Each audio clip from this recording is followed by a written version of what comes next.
De hoje, né? Pronto, está gravando. E aí, gente, espero que todos vocês e todas estejam bem. A gente continua com a nossa disciplina de Direito Internacional Privado. Hoje a gente encerra o ponto 1 e, se possível, começa o ponto 2, né? Tem algumas coisas que a gente quer chamar a atenção de vocês.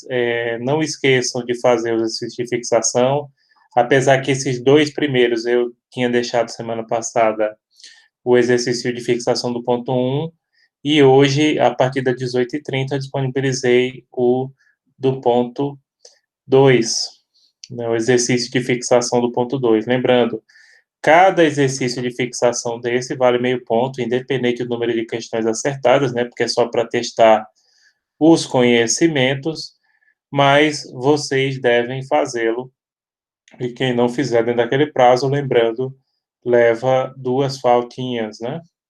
Então, por favor, façam. E também entrem, quem não entrou no Moodle, por favor, entre, porque a gente tem como puxar um relatório e ver a participação de cada um, né? Se olhou o cronograma, se olhou o plano de ensino. Então, é muito importante que vocês deem uma olhada no material que a gente está preparando e que a gente tem disponibilizado no Moodle. Inclusive, hoje, a gente já disponibilizou tanto material quanto exercícios de fixação, né? Então, por favor, não esqueçam de dar uma olhadinha sempre lá para ver o que tem, né? Então é isso, gente.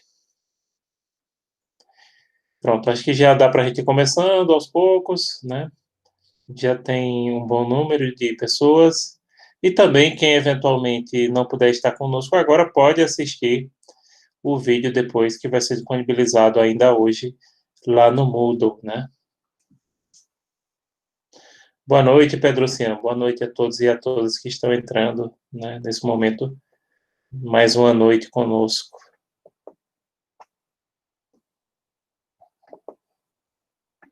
Deixa eu colocar aqui.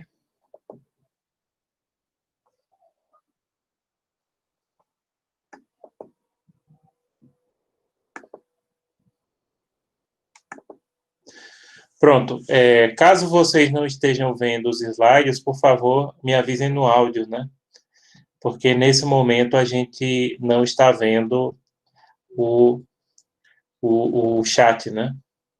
Quando eu começo aqui a apresentação, que aparece essa tela, eu não consigo ver o chat. Então, por favor, perguntem no áudio ou peçam para algum colega ler, se alguém tiver sem áudio, né? Bem, pessoal, hoje a gente encerra esse ponto 1, Introdução ao Direito Internacional Privado, Conceitos e Aspectos Históricos. Esse ponto 1 vai ser explorado na prova, né? Lembrando que na prova de vocês a gente vai ter um ponto, uma questão de cada ponto, né, para vocês responderem 2 questões. Então, esse ponto a gente termina hoje e começa, se der tempo, começa, até porque a gente está seguindo o cronograma como devido, né? Mas se der tempo, a gente começa já hoje o ponto 2. Senão, não tem problema não.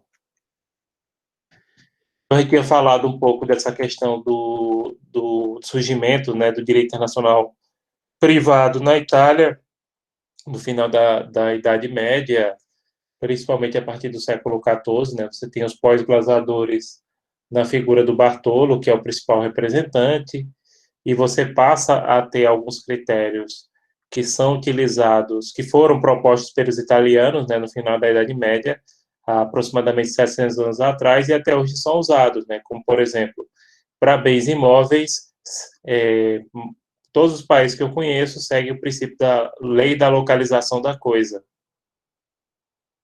Na sucessão, também prepondera o domicílio do falecido. Alguns países seguem nacionalidade, mas a maioria, como o Brasil, segue a lei do domicílio do falecido. Contratos, o lugar da celebração ainda está na LINDB, apesar que, como eu falei, hoje em dia você tem uma perspectiva de permitir uma maior autonomia da vontade, né? E as partes podem escolher, desde que haja direito disponível, as partes podem escolher qual a lei vai ser aplicável àquele contrato. E delitos, a maioria segue a lei do lugar do ato, com exceções, como, por exemplo, em relação a diplomatas, mas a regra em relação a delitos é que o delito seja julgado conforme a lei do lugar que o ato delituoso, ou seja, que o crime ocorreu. E agora a gente vai falar de um assunto que são das escolas estatutárias. Tem várias escolas estatutárias. Essas escolas estatutárias, elas ficam entre o movimento dos pós-glossadores e a codificação do direito internacional privado, que foi empreendida a partir do final do século XIX. Ou seja, de uns 150 anos para cá. Mas, por favor, não esqueçam que o direito internacional privado ele ainda não está totalmente codificado. Existem muitas normas de direito internacional privado que ainda são costumes ou que a gente ainda está esperando uma codificação, principalmente em relação através de tratados internacionais, né? Aquelas que dependem mais de tratados. Claro, como a gente falou aqui, o direito internacional privado, e a gente vai ver melhor isso no ponto 2, ele trabalha bastante com a legislação interna dos países. Então, para resolver questões de direito internacional privado, a gente tem que olhar primeiramente a legislação de cada país. Em segundo ponto, aí vem os tratados internacionais. Porque reparem que em público a gente dá uma primazia para os tratados internacionais. Bem, como eu disse, mas voltando aqui, do ponto de vista histórico, entre os pós-glosadores e o movimento de codificação, a gente tem as escolas estatutárias, e são várias escolas estatutárias, perdão. A escola estatutária francesa, no século XVI, ou seja, em 1500, bolinha, ela foi criada por Bertrand d'Argentré. Ela distinguiu os estatutos reais para coisas e os pessoais, mais tarde admitindo os mistos. Os estatutos reais são relativos a bens, né? Por isso que reais ainda é no sentido de realeza, de nobreza, é no sentido de direito das coisas, como vocês estudaram, estudaram um pouco antes, né? Acho que na metade do curso, mais ou menos, a gente estuda direito das coisas. Os pessoais são mais aqueles relativos, por exemplo, a domicílio, a nacionalidade. E mais tarde, a escola estatutária francesa admite os mistos, que mesclam o critério do estatuto real com o pessoal. Tá? Então, essa era a escola estatutária francesa.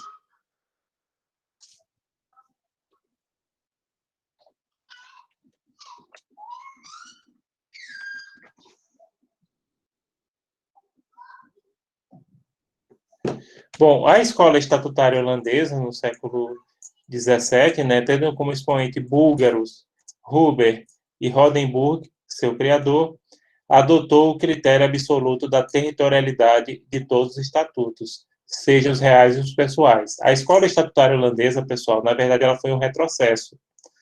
Por quê?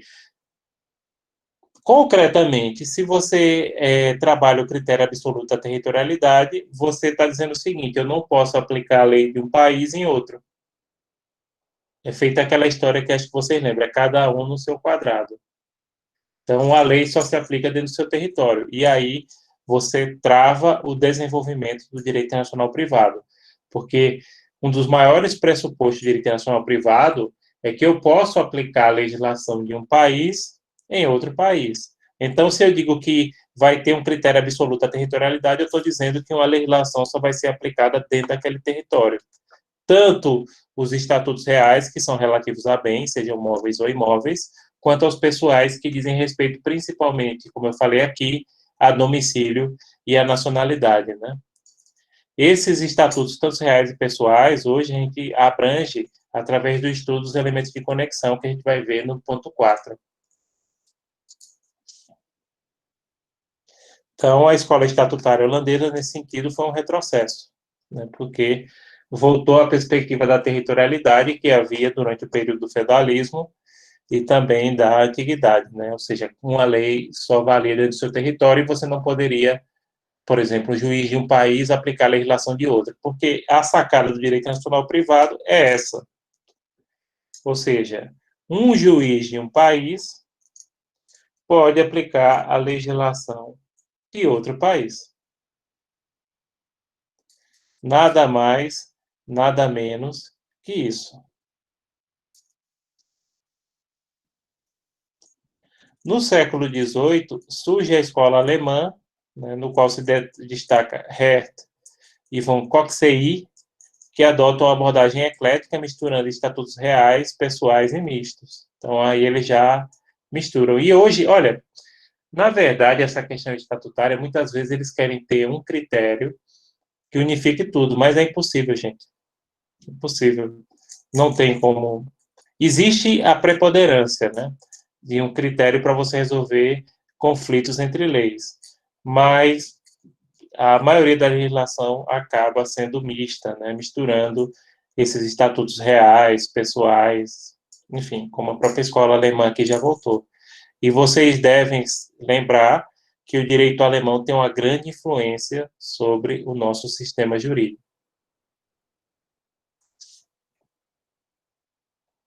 Bom, essas escolas estatutárias, elas não eram muito práticas. Primeiro, que esses estatutos, eles misturavam doutrina, enfim. Era mais uma mistura de doutrina com costume, sabe? E por isso é que essas escolas estatutárias vão sendo substituídas por um processo de codificação dentro do espírito da escola da exegese, se vocês lembram de hermenêutica lá do começo do curso, né? Na escola da exegese, e aí no começo do século XIX vão começar a um movimento de codificação de regras de direito internacional privado. E a maioria dos países ou adotam normas de direito internacional privado no Código Civil ou numa legislação à parte, né, uma lei especial à parte, como acontece com o Brasil em relação à LINDB. A Itália, se eu não me engano, é LINDP, com P no final. Tem um nomezinho. Tem como se tivesse com fechado aqui, eu ia procurar, que eu tenho uma cópia. A Suíça também tem uma lei específica, né, para normas de direito internacional privado. A própria Alemanha também tem. Então, vão surgir inúmeras normas de direito internacional privado em vários países, a exemplo da França. Na França, é o Código Napoleão, 1604. Comecinho dele, é que tem as normas de direito internacional privado. Na Itália, no código de... Eu esqueci agora, que é um jurista italiano que ajudou a fazer esse código. E na Alemanha, que é o famoso BGB, né? Que é o Código Civil Alemão. Mas hoje, pessoal, a Alemanha ela tem uma legislação à parte, como acontece com o Brasil, como se fosse a LINDB. Ela tem uma legislação à parte só para trabalhar normas de direito internacional privado, tá?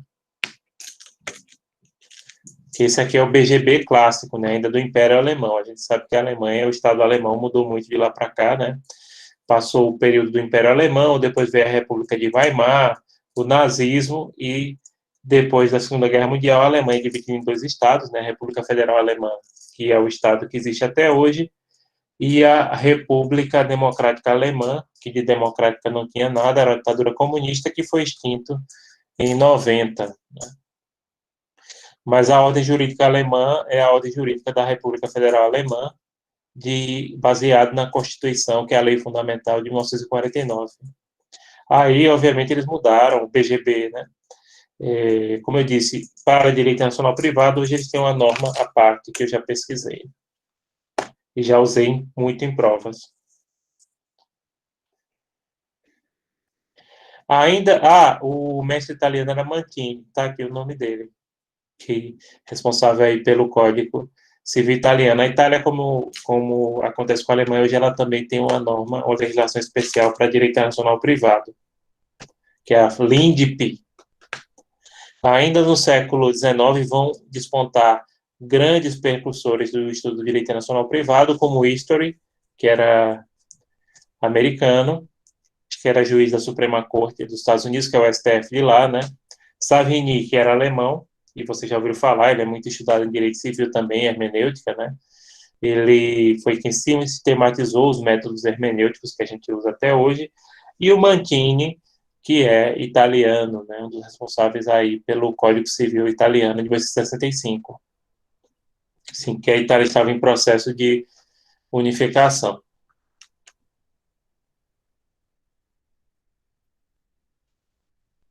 Bem, o Joseph History, que, como eu disse, era juiz da Suprema Corte Americana, como eles chamam justice, né? Eles não têm o título de ministro para, né, a Suprema Corte Norte-Americana, e professor da Universidade de Harvard. Ele propôs substituir a gentileza ou a cortesia internacional pela busca da boa justiça na aplicação do direito estrangeiro. Sua doutrina defende que, antes da gente passar para a doutrina dele, é preciso entender que muitos autores diziam que você podia aplicar o direito de um país em outro por mera questão de gentileza ou cortesia, entendeu? Para fazer um favor, vamos colocar assim no popular mesmo, né? Vou fazer um favor, vou aplicar aquela legislação de outro país.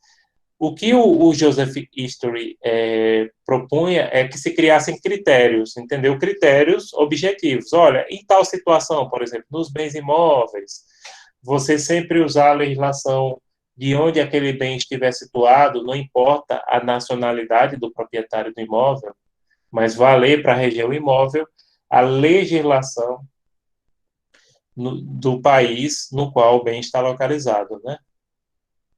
Já bens móveis, isso sempre variou muito, né? Tem gente que segue o domicílio do proprietário, tem outros que é a localização do bem móvel, varia muito. Mas vamos ver o que é que a doutrina dele defende. Capacidade das pessoas, a lei do domicílio, ou seja, você é maior ou menor de idade, ou qualquer outra situação de capacidade, de acordo com a lei do seu domicílio. Por que não nacionalidade? Inclusive, tem muitos países europeus que seguem nacionalidade. O Brasil é domicílio, né? Os Estados Unidos também predomina domicílio na proposta de History. Por quê? Porque os Estados Unidos, como até hoje é um país de imigração, né? Então, é um país que tem muitas pessoas que vieram de outro país. Então, por exemplo, se o camarada é imigrante, sei lá, do Império Austro-Húngaro, chegou nos Estados Unidos, a capacidade civil dele, se ele passou a ter domicílio permanente nos Estados Unidos, é definida pela lei dos Estados Unidos, né? Porque ele passa a ter domicílio lá, não do Império Austro-Húngaro, não sei o que existia antigamente, que tinham muitos imigrantes, né, para os Estados Unidos. Agora, tem muitos países europeus até hoje que, em relação à capacidade das pessoas, ou seja, definição de maioridade, possibilidade de interdição, tutela, curatela, enfim, vocês sabem do que eu estou falando, né? Segue nacionalidade. Capacidade para contratar, a lei do local do contrato, que até hoje é muito utilizado, né? A própria LINDB usa também o critério da lei do local do contrato. Como eu falei, hoje em dia tem uma relativização disso quando há direito disponível, e até porque, pessoal, dentro da realidade que a gente vive, muitos contratos são celebrados através da internet, né? Então, se é um contrato que há direito disponível, é mais lógico aí você privilegiar a escolha das partes, que as partes possam escolher o direito a ser aplicado. Quando o direito é indisponível, muitos países hoje estão optando por aquela norma mais favorável ao hipossuficiente, que pode ser, por exemplo, filhos em relação ao inventário, que pode ser consumidores, né? Aí, ou a norma mais favorável, ou né, conforme o interesse aí das partes, a escolha da parte mais hipossuficiente.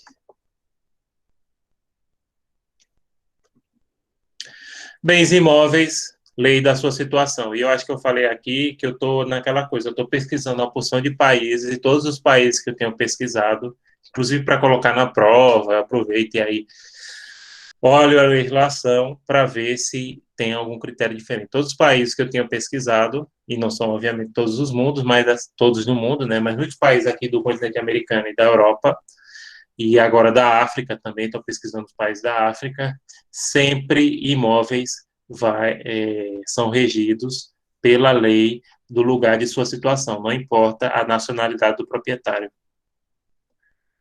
Que até é engraçado, no 10º período passado, da noite, teve um aluno que perguntou, professor, até o Paraguai, que dizendo assim, não, mas o Paraguai deve ser um lugar tão esculhambado, e não era, viu? A legislação deles era até bem escrita, né? Não sei a aplicação, mas a legislação deles estava bem escrita. Estava lá, claro, na legislação paraguaia, né? Que é a lei em relação a imóveis, porque, por exemplo, vocês sabem que tem muitos brasileiros que têm imóveis no Paraguai, principalmente fazenda, né? Aliás, a grande produção de soja do Paraguai é de fazendeiros brasileiros, né?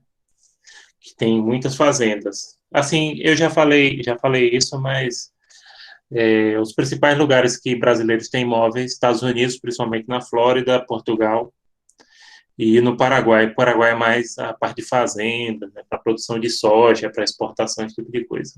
Mas mesmo a legislação paraguaia coloca. A portuguesa e a da Flórida também, né? A lei do lugar da situação do imóvel. Porque nos Estados Unidos vocês sabem que cada estado, às vezes, a legislação é bem diferente do outro, né? Eu, às vezes, até fico me perguntando se o Brasil seguisse esse sistema, seria uma bagunça. Aliás, não significa que os Estados Unidos não é. Mas o Brasil, imagine se tivesse estado que pudesse ter pena de morte e o outro não, que a legislação variasse totalmente de um estado para outro, né? Até para você advogar seria complicado. Casamento, a lei do lugar da celebração do casamento, né? Também hoje muito utilizado. E divórcio e relações dos cônjuges, a lei do atual domicílio. Tem muitos países que seguem a lei do primeiro domicílio conjugal e tem outros que seguem do último domicílio, que seria a ideia da lei do atual domicílio, né?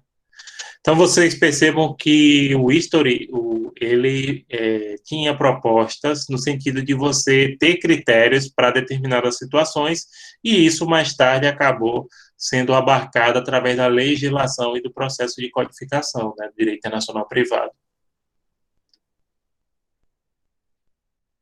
Vamos falar agora um pouquinho de Savigny.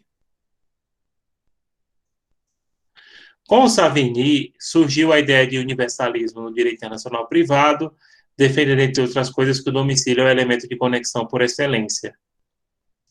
Então, Savigny achava que todos os países do mundo deveriam adotar mais ou menos o mesmo critério de direito internacional privado, e isso, de uma certa forma, ocorre hoje, né? Tem mudanças pontuais, mas em circunstâncias como a gente está falando, mais ou menos os países no mundo adotam os mesmos critérios, mas com essas diferenças assim extremamente pontuais, né? Extremamente pontuais, a gente tem essas diferenças, mas acaba adotando o mesmo critério. E para ele, o domicílio é o elemento melhor, elemento de conexão, ou seja, opte sempre pelo domicílio da parte. Alguns países dão prevalência ao domicílio, outros acabam seguindo o critério de nacionalidade em vários aspectos do que a gente está falando aqui.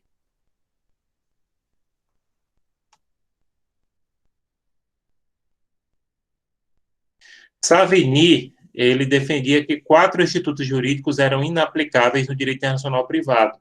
Que uma coisa importante que autores como Savigny ajudaram a construir foi a ideia de que você não pode aplicar totalmente a legislação de um país em outro. Existem institutos jurídicos que só são aplicáveis dentro do território de origem daquela legislação, né, devido a questões como ordem pública, e nesse caso aqui eram institutos jurídicos considerados abomináveis, que nem a gente vai falar já já, né? Fraude à lei, até hoje a própria LINDB e a maioria da legislação, ela coloca um certo limite, né? Então você não pode usar a legislação de um país em um contrato para questão de fraude à lei, por exemplo, você pagar menos tributo, né? Então vamos falar dos 4 institutos jurídicos que eram inaplicáveis no direito internacional privado para Savigny.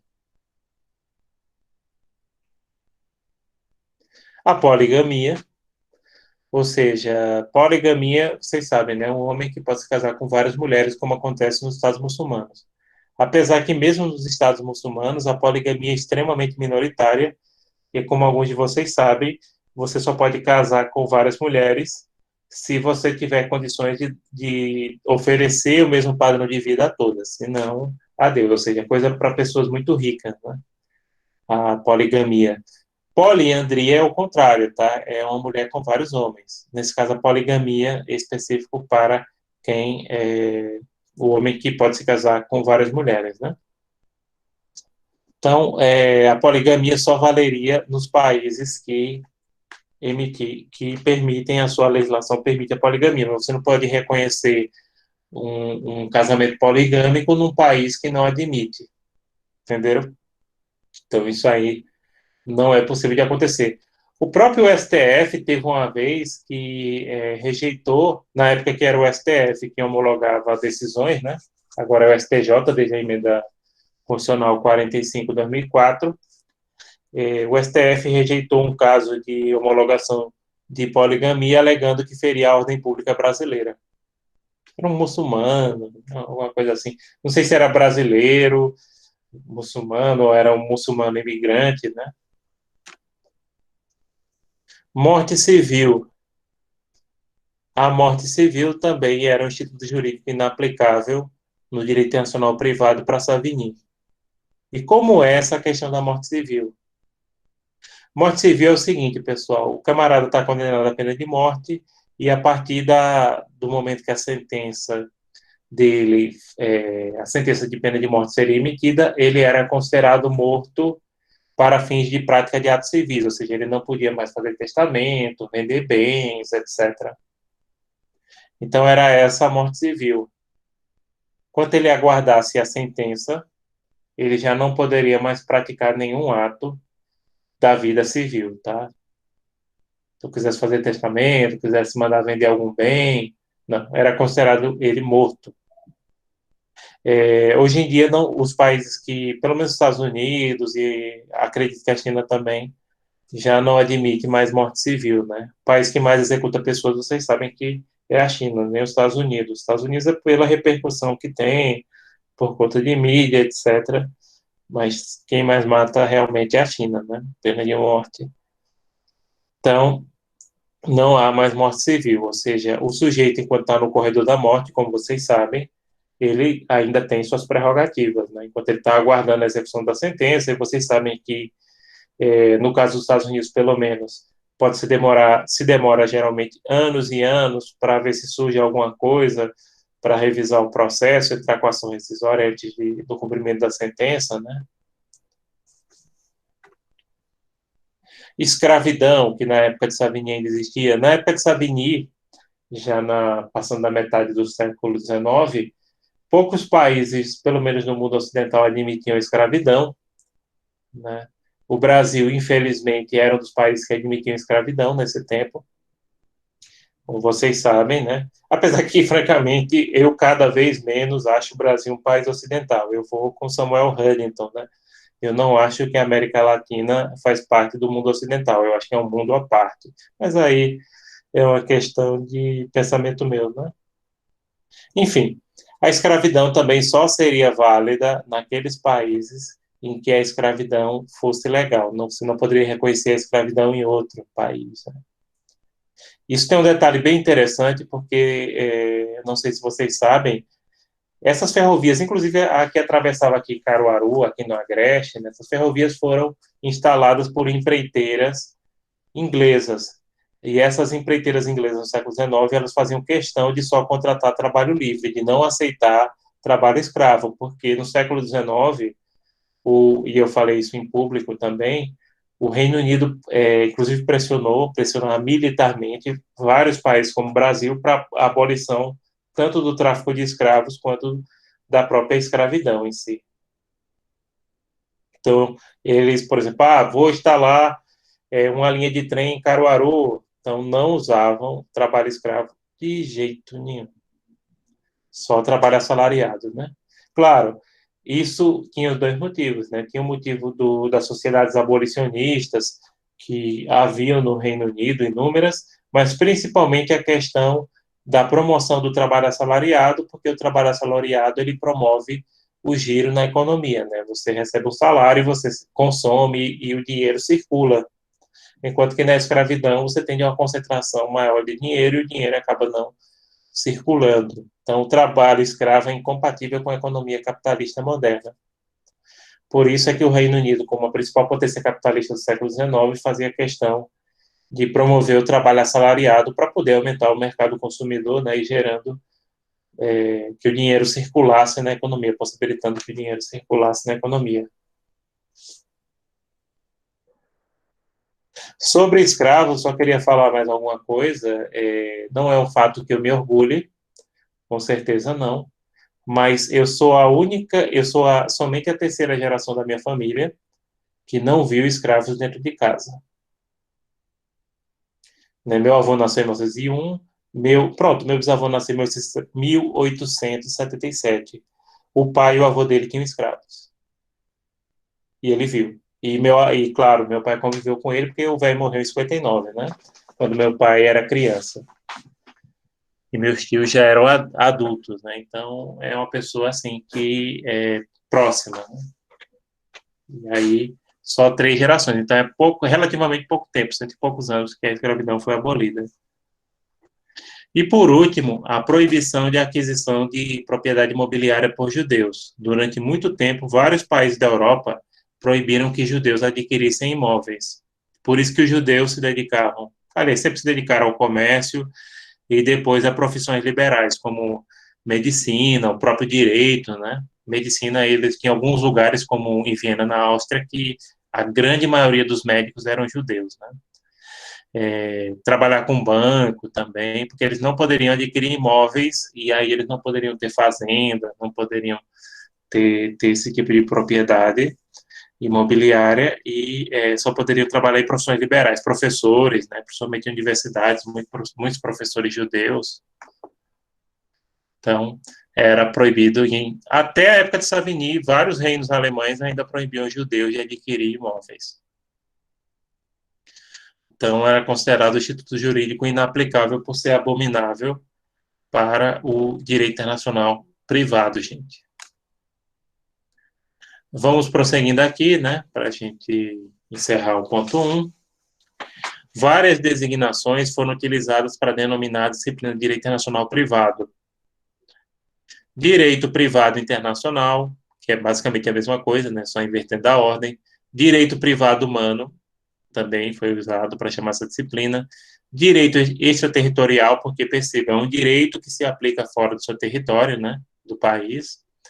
Direito interespacial, acho que não pegou, principalmente depois que surgiu a exploração cósmica. Direito civil internacional também não pegou, porque o direito internacional privado não trabalha só com direito civil, né? Ele trabalha com direito empresarial, trabalhista, consumo e, eventualmente, até penal, por exemplo, no âmbito de reconhecimento de decisões. Então, não pegou direito civil internacional. Preponderantemente, ele trabalha com institutos de direito civil, como vocês veem pelo que a gente tem falando, né? Que fala muito da questão de imóveis, famílias, sucessões, contratos. Mas tem a parte empresarial, tem a parte trabalhista, tem a parte consumerista e até reconhecimento de uma decisão, de uma sentença penal também entra aqui. E administrativo também, viu? Conflitos de leis, que é só uma parte, inclusive é o nosso ponto 5, né? É só uma parte do assunto, não vou chamar o assunto todo.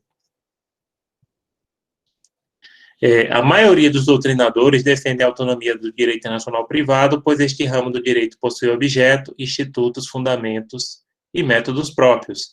De fato, é um direito autônomo. Tem gente que gosta de colocar direito internacional público e privado juntos, não dá certo. Nem em livro. O livro tende a ser melhor numa parte do que outra, por exemplo, de Portela. Portela é bom em público, em privado, o livro dele falta muita coisa. Mausooli, ele tem 2 livros separados, né? Aí o livro de público dele é excelente, é o melhor que tem, em língua portuguesa nem do Brasil, e o de privado é um bom livro, mas não chega à mesma qualidade, embora ele mesmo reconheça que está melhorando, está melhorando. Né? O de público já vai na 13ª edição, o de privado vai na 4ª, então ele está, não, estou melhorando a cada edição. Apesar que nessa 4ª edição ele já colocou, depois vocês dêem uma olhadinha na Biblioteca Digital da Acesso, que ele já colocou que ele já está bem satisfeito de ter criado uma nova proposta de estudo para o direito internacional privado e deu vontade, até porque ele é bem ativo nas redes sociais, de eu mandar um recado, professor, o seu livro é bom, mas não chega ainda nos pés do público, não. Se vocês quiserem seguir Mausooli no Instagram, Podem seguir, gente. Ele é bem ativo, publica muita coisa, né? Ele gosta de tocar piano e ele sempre dá muitas palestras e faz lives. Então, acompanha aí o professor Mausuoli, acho que é arroba Valério Mausuoli, tem, né? Ele é professor lá da Universidade Federal do Mato Grosso.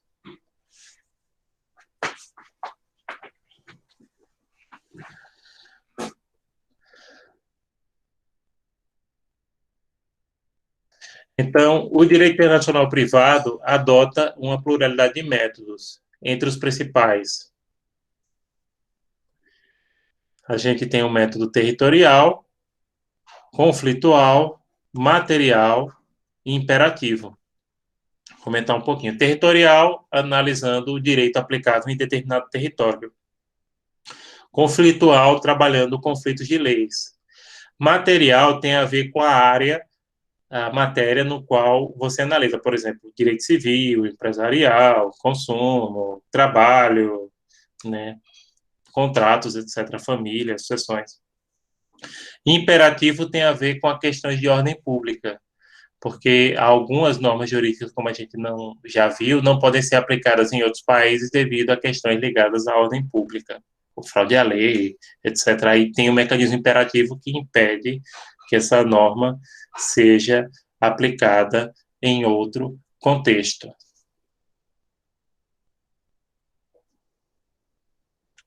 Augusto Teixeira de Freitas foi o pioneiro, né, do estudo do direito internacional privado no Brasil no século XIX, seguidor de Savigny, ele era partidário de Savigny, defendia o domicílio como principal elemento de conexão, né?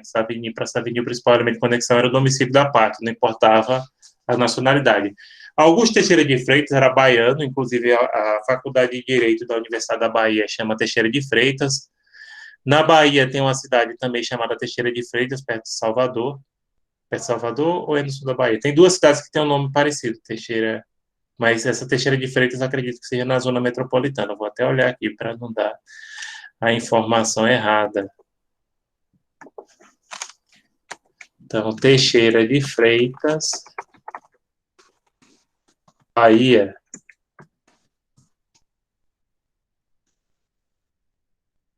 Não, Teixeira de Freitas é no sul do estado da Bahia, exatamente. Lauro de Freitas é que fica na zona metropolitana de Salvador, como se fosse Jaboatão, sabe? Dos Guararapes. Mas aí ou seja, é uma cidade, aliás, menor, né? Bem menor. Então tem essa Teixeira de Freitas. Teixeira de Freitas, grande jurista, civilista, estudioso aí do direito civil.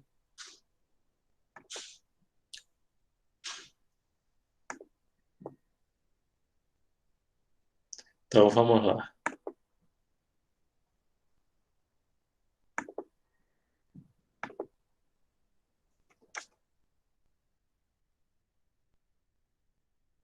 Então, para a Teixeira de Freitas, o melhor elemento de conexão é o domicílio da parte, tá? Esse é o melhor elemento de conexão para ele. Em 1906, Clovis Bevilacqua publicou no Brasil o livro Princípio de Direito Internacional Privado, no qual definia a nacionalidade. Aí ele já tem outro fator. Inclusive, na Europa, você vê isso bem claro, né? Alguns países preferem a nacionalidade, outros o domicílio. Eles defendiam a nacionalidade, o Clovis Bevilacqua, como principal elemento de conexão, por ser mais duradoura que o domicílio. Então, diz, olha, coloca como principal critério nacionalidade, porque domicílio varia muito. Clovis Bevilacqua, acho que vocês sabem, né? Ele é autor do Código Civil de 1916, que era o Código Civil anterior ao de 2002, né? Que foi o 2002, vocês sabem que ele foi feito por Miguel Reale. O 16 foi feito por Clovis Bevilacqua. Aqui, se eu não me engano, ele era piauiense. Eu sei que ele estudou lá na UFPE, porque lá na UFPE tem homenagens a eles, aos alunos. Vocês sabem que eu fiz doutorado na Faculdade de Direito do Recife, né? E tem os alunos ilustres que passaram por lá, né? Clóvis Bevilacqua está nele, entre eles, né? Então ele era piauiense, né? Aliás, lá tem muitos documentos históricos. Um dos fundadores da ACES, que foi o professor Pinto Ferreira, né, junto com Tabosa, o professor Pinto Ferreira também muito homenageado lá, também foi diretor, não foi só diretor da ACES durante muito tempo, foi diretor da própria Faculdade de Direito da UFPE, e lá tem livros, tem fotos dele, né, junto, inclusive no espaço que ele divide, os que tem mais referências é Pinto Ferreira e o poeta Castro Alves, né, dois ex-alunos da instituição.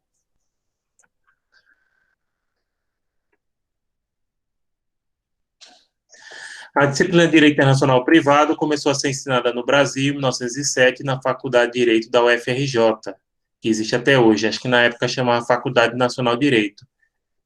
Que no Rio de Janeiro tem a Universidade Federal do Rio de Janeiro, que é no Rio, e tem a Fluminense, que é em Niterói. Então começou a primeira vez a ser ensinada a partir de 1907. Bom, pessoal, como referências, a gente tem aqui esses autores, que a gente já falou. O principal autor que eu recomendo para vocês estudarem é principalmente o Delon, mas vocês também, nesse comecinho, podem estudar pelo Jacob Dollinger e pelo próprio Mausuoli. O livro dele é bom. Não chega a ser excelente como de público, mas é um livro bom. Não faz vergonha, não.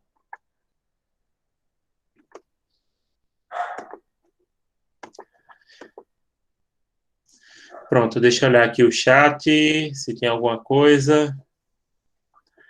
Não. Vocês têm alguma pergunta sobre esse ponto 1 antes de eu começar o ponto 2? Sim, pessoal, não esqueçam que vocês podem fazer o exercício de fixação até o final do mês, até o dia 31, tá? Esse do ponto 1.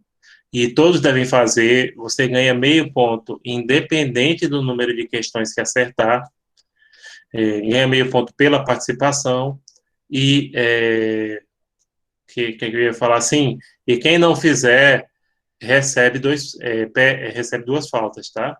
Quem não fizer nesse prazo. Agora eu só vou lançar as faltas a partir do mês de setembro, né? Ou seja, quando o agosto fechar, tá certo? E aí, como a gente falou, mesmo a partir do momento que as aulas sejam permitidas a gente voltar às 6, vocês têm vai continuar tendo esses exercícios de fixação, porque nem todo mundo vai poder frequentar, seja por problema de saúde, seja por problema de transporte, como a gente já tinha falado aqui com vocês, né? Então, por favor, não esqueçam de fazer os exercícios de fixação, tá? Por favor, façam, né? Esses exercícios. E aí, gente, ninguém tem pergunta? Quiser perguntar, eu estou olhando o chat a partir desse momento, né? Podem perguntar no chat se quiserem, antes de eu começar o ponto 2. O ponto 2, por sinal, eu coloquei, a partir de 6h30 da noite, eu já coloquei o exercício de fixação. E também os slides. Mas é bom dar um tempinho, porque a gente não começou o assunto. Claro, se vocês quiserem dar uma olhada também no própria Biblioteca Digital da SES, que tem o livro, dar uma olhadinha no livro, fiquem à vontade também. Então, tudo certo, né? Posso começar o ponto 2. A gente hoje só faz o comecinho do ponto 2 e deixa para terminar semana que vem, né? O que mais eu tenho de aviso? Tinha uma coisa assim que eu queria avisar e agora eu estou esquecido. Pois não, Marcela, pode perguntar.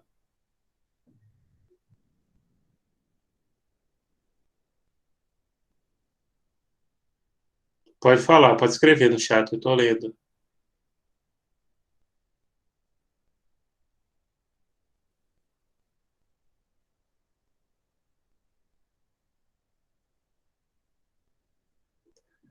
Não, Marcela, eu só vou falar aquilo e não vou cobrar pluralidade de métodos.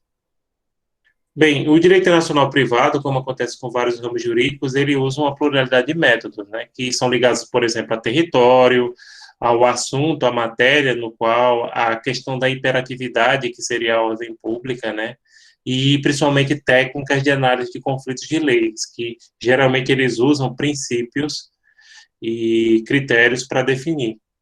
Por exemplo, e às vezes isso pode variar de acordo com a legislação de um país. Tem países que, por exemplo, como elemento de conexão, dão prevalência, a gente falou isso aqui ainda há pouco, dão prevalência para a nacionalidade da pessoa. Ou seja, por exemplo, pegue capacidade. Capacidade. Você é capaz, maior, civilmente, etc., de acordo com a lei da sua nacionalidade ou de acordo com a lei do seu domicílio. Esse critério, que é um critério conflitual, e aí tem a ver com o método conflitual, ele varia de país para país. Os europeus tendem a priorizar a nacionalidade, a gente tende a priorizar domicílios. Quando eu falo a gente do continente americano, né? Tende a priorizar domicílios. Mas assim, eu não vou cobrar. Se você tiver mais alguma dúvida, pode perguntar que a gente fala, tá certo? E também esses métodos não é uma coisa assim que eu gosto de aprofundar na prova, não. Na prova do ponto 1, eu trabalho mais a questão do histórico mesmo. Por exemplo, a ideia de que não havia direito nacional privado na antiguidade, isso é extremamente importante, essa perspectiva. O surgimento do direito internacional privado a partir do final da Idade Média, o próprio movimento de codificação do direito internacional privado é mais importante para mim do que essa questão de métodos, né? Entendeu?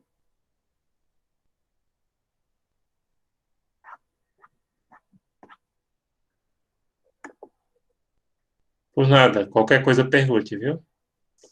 Pronto. Se vocês não têm mais nenhuma questão, a gente vai para o ponto 2. Começar, só vai começar, né?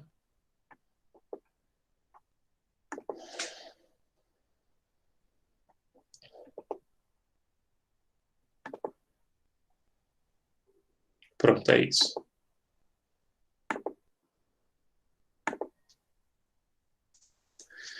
Bom, pessoal, a gente tem o ponto 2, fontes do direito internacional privado.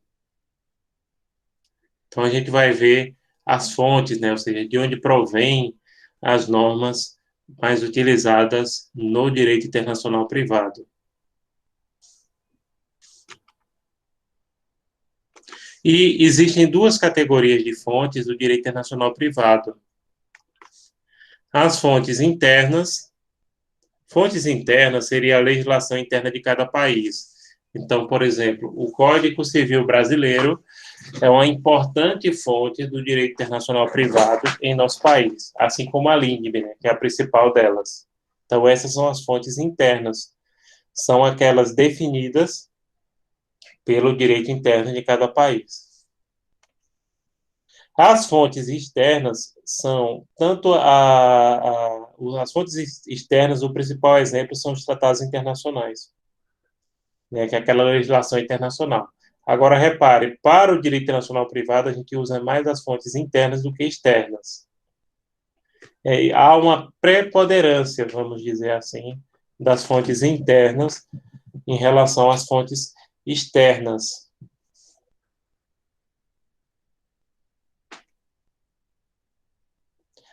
E aí, seja no âmbito externo ou interno, tanto faz, ou seja, tanto de um quanto de outro aspecto, existem outras fontes como a doutrina, a jurisprudência ou o costume. Doutrina, a gente costuma chamar literatura. Inclusive, pronto. E, aliás, depois me lembrem de falar melhor sobre isso. Doutrina em inglês, pessoal, não é a mesma coisa. É literatura, ou melhor dizendo, literature. Porque doutrina em inglês, no sentido do cognato, do termo doctrine, é linha de atuação política, tá? O que a gente chama de, ou seja, a obra dos principais autores é a literatura da área. Jurisprudência, a doutrina, a obra dos principais autores, pode ser no âmbito interno ou externo, é isso que está dizendo. A jurisprudência, no mesmo sentido, perdão, a jurisprudência em inglês é a ciência do direito, né? Não é a mesma coisa que aqui. Inclusive, eu vejo muita tradição errada de jurisprudência como jurisprudência. Não, aí é case law.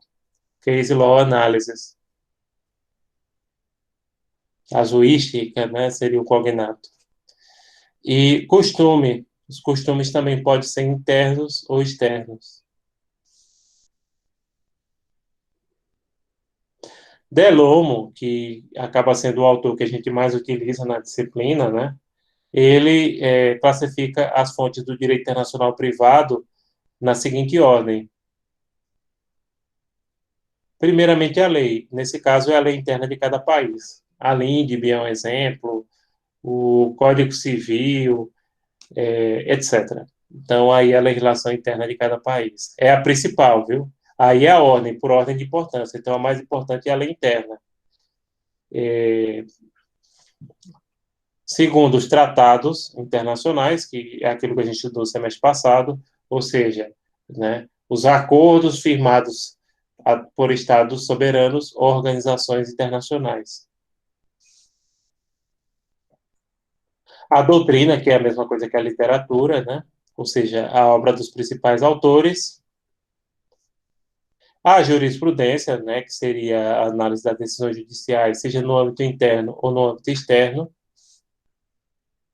e os costumes. Então, por ordem, se fosse colocar uma hierarquia das normas das fontes de direito internacional privado, no topinho, a lei, depois tratados, depois doutrina, jurisprudência e costumes. Reparem que ele coloca a doutrina acima da jurisprudência, na visão que ele traz, né? Em relação a essas fontes, é bem interessante vocês notarem o seguinte, que as normas de direito internacional privado, principalmente em relação à lei, demanda, quando a gente tem um caso concreto, e aí, pelo amor de Deus, pessoal, não vão naquela conversa de cursinho para concurso que estudando a LINDB você conhece o direito internacional privado. Não. Concretamente, se a pessoa for atuar, perdão, como advogado, por exemplo, numa causa de direito internacional privado, a pessoa vai ter que concretamente estudar a legislação de outros países. Porque você vai envolver uma causa, você vai ter que analisar uma causa que envolve, por exemplo, uma situação de direito de família, que envolve um casal, o marido é italiano, a esposa é brasileira, ou vice-versa. Então, você vai ter que pesquisar tanto na legislação brasileira quanto na legislação de origem italiana. O que é bom hoje em dia é que pesquisar essa legislação estrangeira é fácil, porque a maioria dos países tem bancos de dados, como acontece com o próprio Brasil, com a sua legislação. Aí você diz, e dali Google Tradutor. O Google Tradutor tem que ter cuidado, você pode usar, mas tendo consciência de que às vezes a tradução fica um pouquinho capenga, né? O Google Tradutor ele ajuda, mas não substitui totalmente o conhecimento da língua, porque você tem coisas assim que ele traduz muito ao pé da letra, né? E aí vocês sabem que a tradução ao pé da letra não é necessariamente a tradução mais correta. Um dado, uma informação também extremamente importante que vocês não podem esquecer, em falando de fontes, é que fonte internacional, e aí isso vale para a lei, vale para a jurisprudência, sentença, etc., não é a mesma coisa que estrangeira. Estrangeira é quando é relativa a outro Estado soberano que não é o Brasil. Internacional é quando provém, por exemplo, de tratados, de tribunais internacionais. Aí sim, gente, aí você está falando de uma fonte realmente mais internacional, não de uma fonte estrangeira. Percebam, né? Não é de jeito nenhum a mesma coisa. E quem mais? Acho que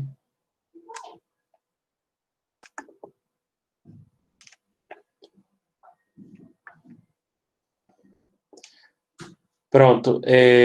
Deixa eu dar uma olhadinha aqui mais. Se é bom começar, vou deixar esse assunto. Sim, aí como a gente estava falando aqui,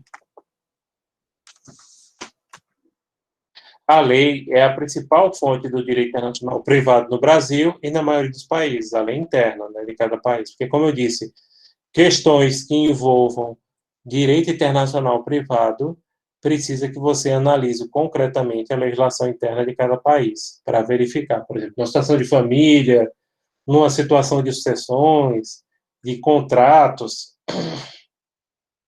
Hoje em dia, principalmente em relação a empresas, tem empresas que seguem não mais a legislação de um determinado país, mas normas de câmaras de comércio internacional. Existem várias câmaras de comércio internacional, a principal é a ICC, né, que é justamente a International Chamber of Commerce, que é a Câmara de Comércio Internacional, mas tem aquelas setoriais. Então, lá tem normas que se usam em contratos, etc., né, no qual aí não é mais nem a legislação interna do país, acaba realmente sendo a legislação de uma entidade que vai além do Estado, né, que vai além sobre. Mas então, pessoal, como eu estava dizendo aqui, demandas de direito internacional privado exigem que a gente estude as normas daquele país, das pessoas daquele país que estão naquela lei. Sem isso, não dá para fazer. Então, essa sabe de tudo.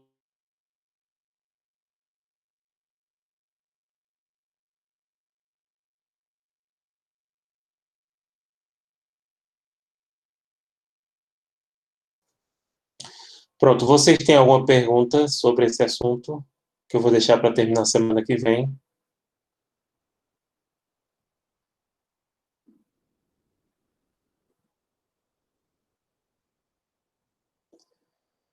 Pedro Henrique, eu pensei que já estava disponibilizado. Está disponibilizado, não? Eu acho que, na verdade, ele não. Deixa eu dar uma conferida aqui, logo. Eu acho que ele está lá, mas você clica. O Moodle tem isso. Você tem que clicar no negócio. Se você não clicar, ele fica oculto. Se isso está disponível do ponto 2,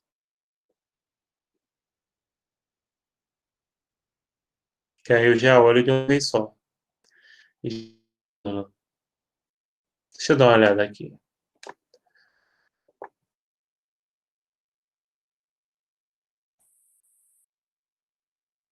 Pronto, estou abrindo aqui.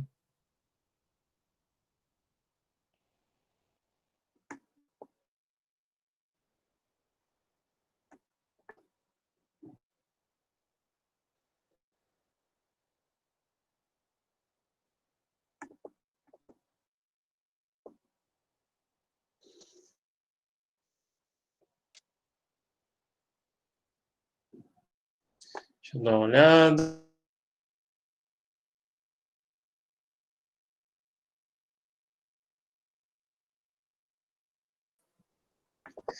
Tá aqui o conteúdo da aula. Deixa eu olhar se ele está restrito.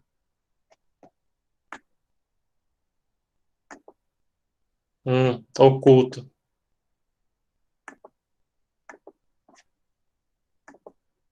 Eu esqueci, realmente eu peço desculpa a vocês que eu esqueci de olhar se ele estava com a opção de oculto. Dá uma olhadinha agora para ver se ele já está aparecendo aí para vocês. Deixa eu dar uma olhada se o exercício.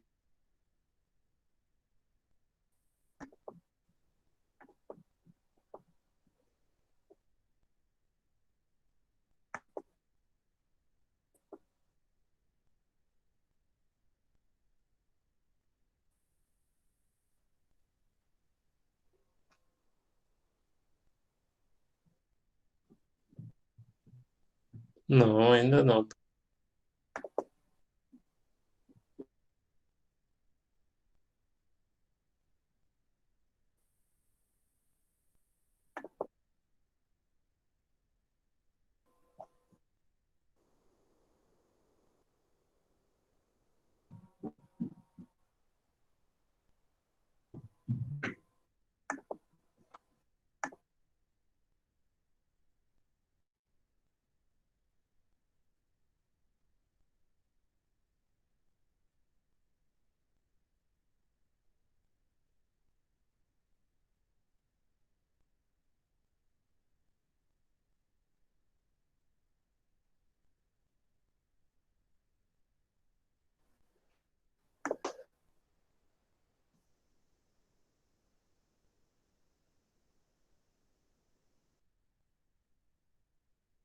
O Moodle ainda estou aprendendo.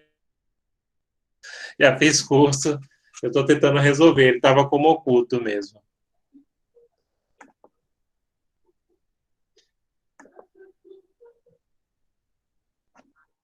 Deixa eu dar uma olhada, voltar lá para ver se ele aparece.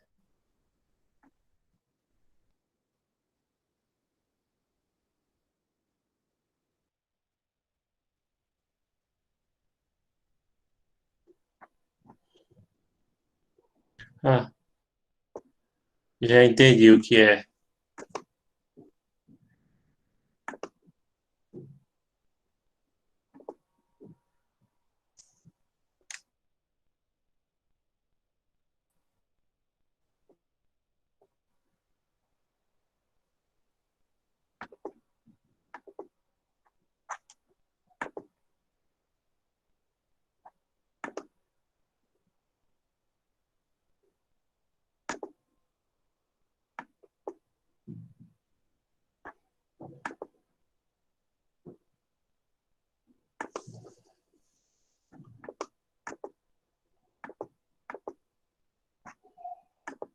Uhum.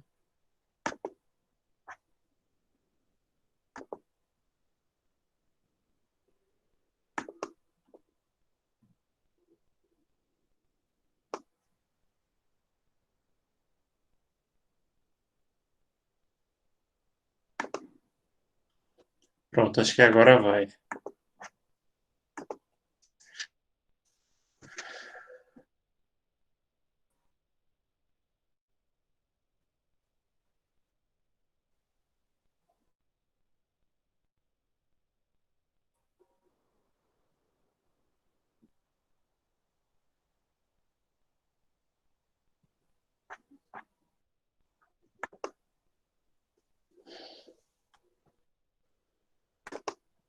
Uhum, uhum.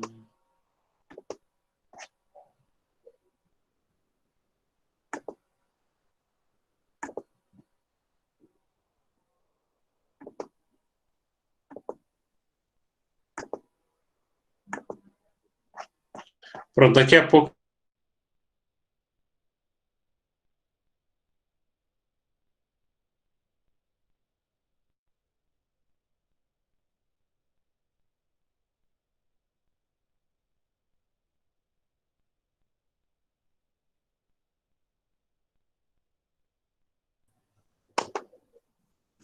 Pronto, gente, daqui a pouco eu resolvo e depois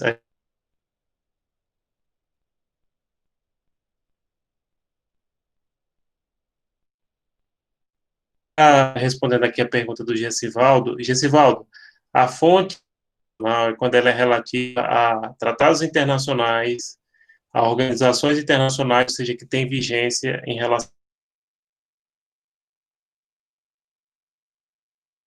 a outro Estado soberano que não seja o nosso, entendeu?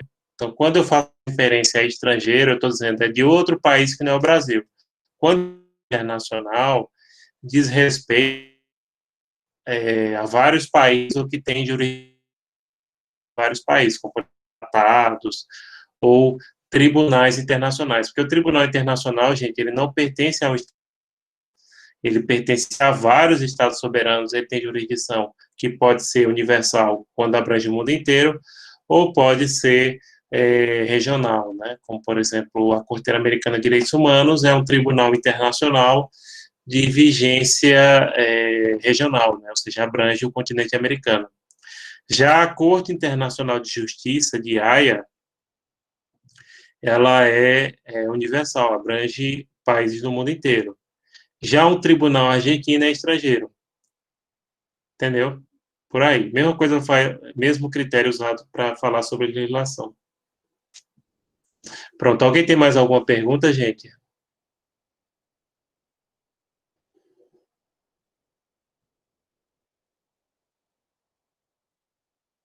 Perfeito. Perfeito, gente. Então, acho que por hoje é só. Obrigado a vocês, uma boa noite para vocês, um bom final de semana. Obrigado, Pauliana. Obrigado. Né? Aquele artigo que a gente trabalhou foi publicado, graças a Deus. Obrigado pela lembrança.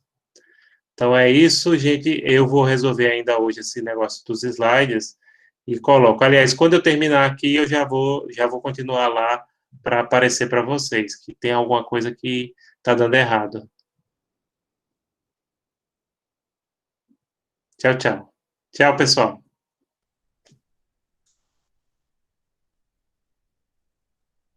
Boa noite.